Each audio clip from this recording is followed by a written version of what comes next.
So ate manon lang nato atong unit permit mga idol. So good morning mga idol. Dahil mabait tayo ngayon, so servicing tayo, maghinlo ta sa crane. So atong hinluan para magwapo mga idol, para mosinaw. So mao ni ang mga trabaho basta walay operasyon.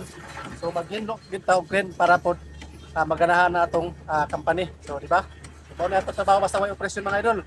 Hinluan nato ang atong unit. Tara, let's go. So atong pasinahon mga idol.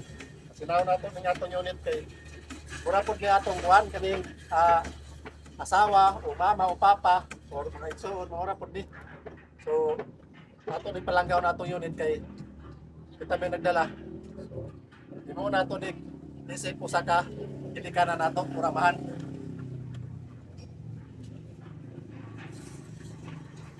Mga sinahon nato ni para nindo tanawon mga idol kay siyempre karon na nakalugar dili man tanan panahon na lugar, so na busy po sa kay project ay mga operasyon, so di ta makahinlo.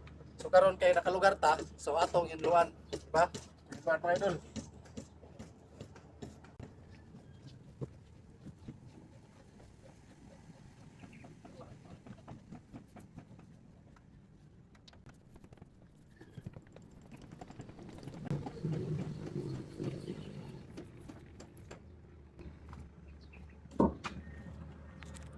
So atong tanawon mga idol, grabe ka hugaw. Tanawa hugaw mga idol. Oh. Tanawa mga idol, grabe ka hugaw. Oh, tanawa mga idol. So di ba limpyo?